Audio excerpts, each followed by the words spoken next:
Bismillahirrahmanirrahim. Assalamualaikum warahmatullahi wabarakatuh. Alhamdulillah, pada kesempatan kali ini kita bisa berjumpa kembali di pelajaran matematika. Oke, untuk pertemuan kali ini kita akan membahas tentang statistik, yaitu statistik untuk kelas 12. Dan untuk kompetensi dasarnya ada di 3.2, yaitu menentukan dan menganalisis ukuran pemusatan dan penyebaran data.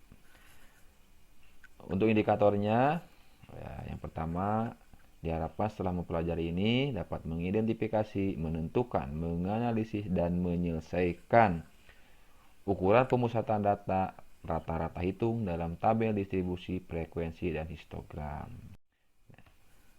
Nah, ini untuk 4.2-nya tadi sudah Bapak bacakan. Dan untuk tujuan pembelajarannya, setelah melalui beberapa aktivitas, melalui melihat tayangan video atau gambar, melalui masalah kontekstual, diharapkan para peserta didik dapat menentukan ukuran pemusatan data. Setelah itu dapat menganalisisnya dan dapat menyelesaikan masalah kontekstualnya. Oke, langsung saja kita ke materi. Nah, mungkin untuk sebelum membahas materi, kalian boleh simak dulu video yang ada di link YouTube yang tertera. Silahkan kalian pahami, silahkan kalian cermati. Survei lapangan. Tahu perumahan? Perumahan itu biasanya ada blok A, blok B, blok C. Blok A dibatasi nomor 1 sampai dengan 10. Blok B nomor 1 sampai dengan nomor sekian sampai dengan sekian, dan seterusnya. Rata-rata rumah blok A berukuran 36. Blok B ada yang 27 rata-ratanya. Nah, atau juga ada yang mengatakan rata-rata anak menyukai kartun Boboiboy. Atau ada juga banyak yang mengatakan rata-rata ibu rumah tangga menyukai film Ikatan Cinta. Atau apakah yang tadi dicontohkan itu sebagai rata-rata? Apakah tidak ada kesalahan? Apakah ada kaitannya dengan pelajaran yang hari ini akan kita bahas? Langsung saja ke TKP.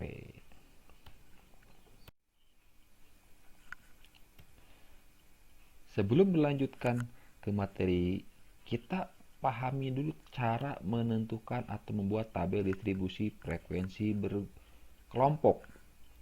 Kapan kita harus menggunakan tabel tersebut? Masalah seperti apa yang harus diselesaikan dengan menggunakan tabel distribusi per kelompok.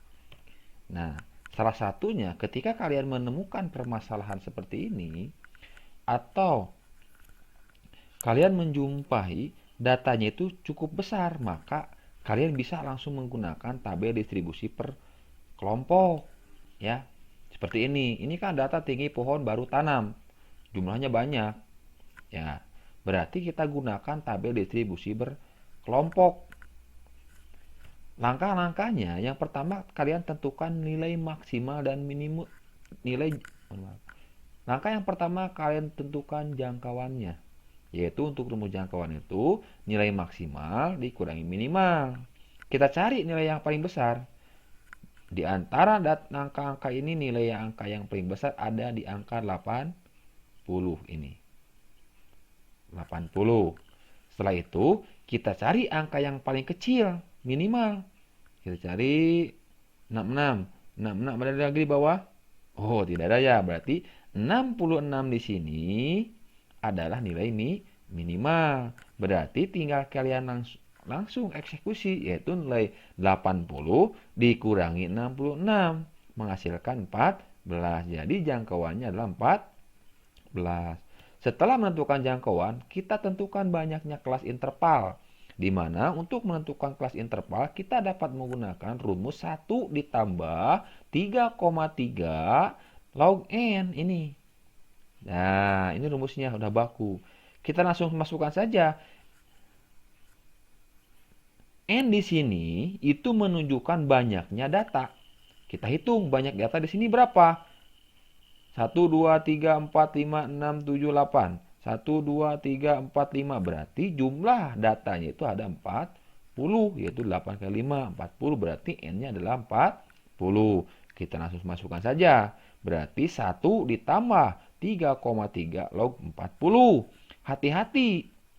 Kalian jangan langsung menjumlah 1 ditambah 3. Ini tapi cari dulu log 40. Setelah ketemu log 40 baru dikalikan dengan 3,3. Yaitu menghasilkan 5,27. Baru ditambah 1. Maka banyak kelasnya itu adalah 6,27. Karena 6,27 itu berbentuk desimal, kita bulatkan menjadi 6. Kenapa tidak 7? Karena 6,27 itu terletak dekat dengan 6.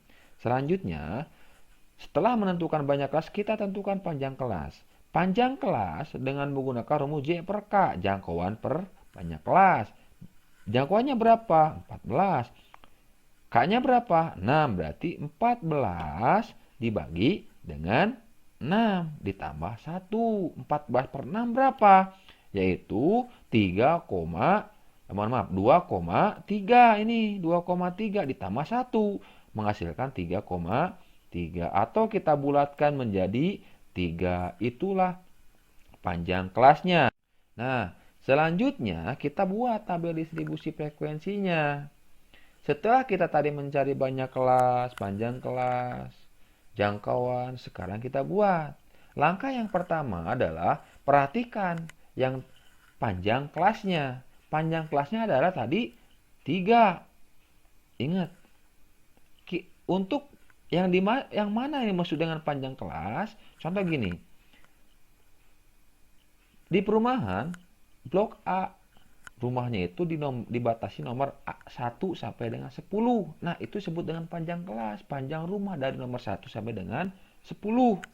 Nah, sekarang untuk menentukan panjang kelas atau interval, kita cari angka yang paling kecil. Berapa? 66. Berarti interval tersebut diawali dengan 66. Sekarang tadi panjang kelasnya ada 3. Berarti kita hitung 66. 6. Setelah 66, 67. Ya. Dan 68. Ini. Nah, ini yang dimaksud dengan panjang kelas. 66, 67, 68. Maka didapatlah interval yang pertama adalah ini. 66 sampai dengan 67. 68. Nah, ini tabelnya. Ya, paham ya? Yang kedua, setelah 68 berarti 69. Di interval kedua dimulai dari angka 69. 69, 69, 70, 71. Terus yang selanjutnya 72, 73, 74. Yang selanjutnya 75, 76, 77. Yang selanjutnya lagi 78, 79, 80. Setelah didapatkan interval, kita cari nilai frekuensinya. Apa itu frekuensi? Frekuensi itu adalah jumlah yang memuat interval. Ya, dari 66 sampai 68 ada berapa angka? Nah, ya. Nah, apa itu turus? Turus itu untuk pembantu sebetulnya. Kita cari nilai tinggi pohon yang memuat dari 66 sampai 68. Nah, 66, ada 66, ini 66. Masuk? Masuk. 67, masuk? Masuk. 68, masuk. Kita cari. Oh, ternyata ada 3 yang memuat 66 sampai dengan 68. Kita masukkan 3. Selanjutnya, 69 sampai 71. Ada berapa? Ada 7. Ya, kalian cari saja sendiri ya. Bapak udah kasih tanda. Yang 69 sampai dengan 71 itu diwarnai warna apa ya? Oh, warna merah ya. Terus 72, 74. Nah, ini diwarnai dengan warna biru. 75, 77 ada diwarnai dengan warna kuning. Silakan hitung sendiri ya.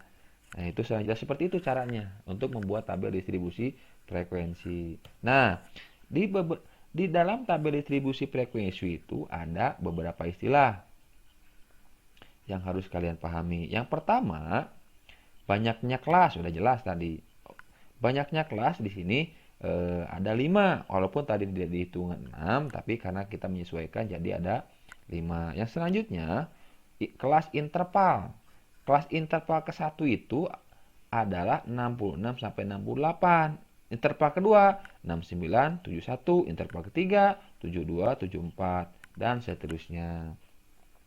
Ya, tuh 66 sampai 68. Dan selanjutnya batas bawah. Di sini ada istilah batas bawah dan batas atas. Mana yang merupakan batas bawah? Mana yang merupakan batas atas? Batas bawah itu adalah ini. Sebelah kiri ini yang disebut dengan batas bawah. Ya, ingat semuanya ini merupakan batas bawah. Ini contoh batas bawah kelas interval ke-1 adalah 66. Yang kedua, batas atas berarti batas atasnya adalah yang sebelah kanan. Ini batas atasnya sebelah kanan. Berarti batas atas interval ke-1 adalah 68. Ingat-ingat ya. Selanjutnya, tepi bawah ada disebut dengan tepi bawah. Nah, untuk tepi bawah itu adalah batas bawah dikurangi 0,5. Kalau ada pertanyaan, berapakah tepi bawah interval ke-1? Berarti tinggal batas bawahnya berapa? Yaitu 66 dikurangi 0,5. Berarti tepi bawahnya itu adalah 65,5. Paham? Lanjut. Ada tepi atas kelas interval. Tepi atas kelas interval itu dirumuskan dengan batas atas ditambah 0,5. Ingat-ingat. Kalau tepi bawah itu batas bawah dikurangi 0,5. Kalau batas atas itu, mohon maaf, tepi atas itu adalah batas atas ditambah 0,5. Berarti batas atas dari interval 1 berapa? 68 ditambah 0,5 maka menghasilkan 68,5. Setelah tadi kita menentukan tabel distribusi frekuensi, sekarang kita masuk untuk mengolah daftar tersebut untuk mencari nilai rata-ratanya. Ya, ini tabel yang tadi. Sekarang langkah yang pertama untuk menentukan rata-rata dari daftar tabel distribusi frekuensi, langkah yang pertama kalian tentukan titik tengah. Apa itu titik tengah? Titik tengah itu adalah tengah-tengah antara batas bawah dan batas atas. Kalau batas bawah interval pertama dimulai dari 66, ya, maka tengah-tengahnya antara 66 sampai 68 berapa? 66, 67, 68. Berarti titik tengahnya adalah 67.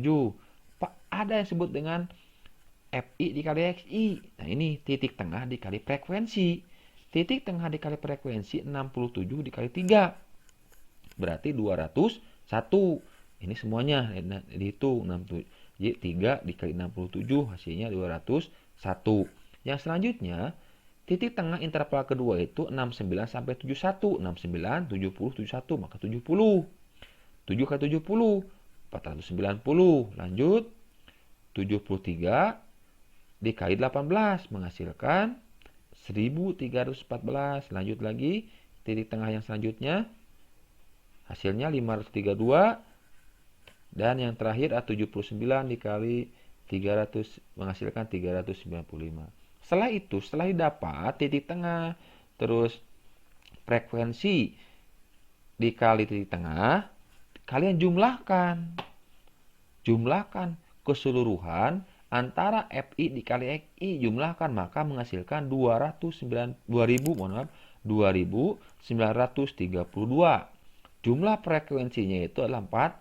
Kegunaan untuk apa? Ini untuk mencari rata-rata, ya. Hampir sama dengan mencari rata-rata yang datanya semakin sedikit. Contoh, kalau misalkan ada 4 anak, berarti 4 anak itu memiliki permen yang jumlahnya itu ada yang 5, 6, 7 misalkan. Berarti tinggal jumlahkan jumlah permennya dibagi jumlah anak. Itu hampir sama. Kalau ini mah kita jumlahkan nilai frekuensi dan titik tengahnya. Setelah itu, nah, kita bagi dengan frekuensi. Ini rumusnya nih.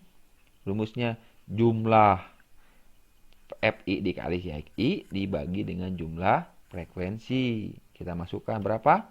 2932 jumlah FI dikali XI-nya dibagi dengan jumlah frekuensi yaitu 40. Maka rata-ratanya adalah 73,3. Jadi rata-rata pohon yang tadi didata itu adalah 73,3. Pak, pohon apa yang ukurannya 73? Ini pohon yang baru nanam, ya, bukan baru siap tebang, enggak.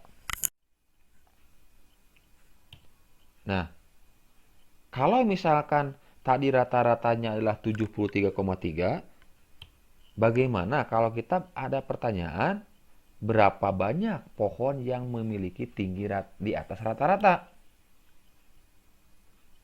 Coba ada yang bisa menjawab? Pikirkan ya. Kita lanjut dulu nih, masih ada bahasan lagi.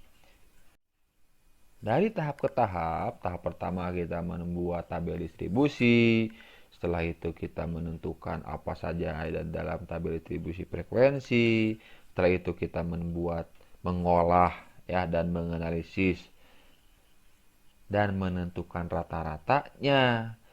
Selanjutnya, dari daftar tabel distribusi frekuensi tersebut kita dapat membentuk dalam bentuk lain, yaitu dalam bentuk histogram ya.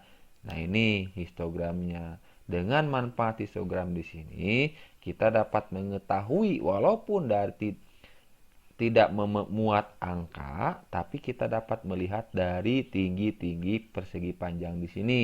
Kita dapat melihatnya. Contoh di interval 72 sampai dengan 74. Oh, ternyata memiliki kedudukan yang paling tinggi. Berarti interval ketiga itu pohon-pohonnya pada jangkung ya, pada tinggi. Nah, itu ya histogram. Jadi kegunaannya untuk mempermudah membaca ya. Itu mungkin yang bisa Bapak sampaikan di pertemuan kali ini. Mudah-mudahan ada manfaatnya dan mungkin bisa dicerna, dan mudah-mudahan kalian juga belum puas ya. Jangan dulu puas. Belum puas. Silahkan kalian mencari referensi-referensi lain untuk mempelajari tentang statistika, karena banyak sekali kegunaan ilmu-ilmu statistik itu dalam kehidupan sehari-hari. Sangat sangat mungkin kalian juga sering membicarakan bahwa tanpa kalian sadari bahwa kalian sudah mengatakan makna-makna dalam statistika ya. Untuk hari ini cukup sekian, sampai jumpa di pertemuan selanjutnya. Untuk pertemuan selanjutnya kita akan membahas tentang median dan modus. Oke, itu saja mungkin. Akhirul kalam. Assalamualaikum warahmatullahi wabarakatuh.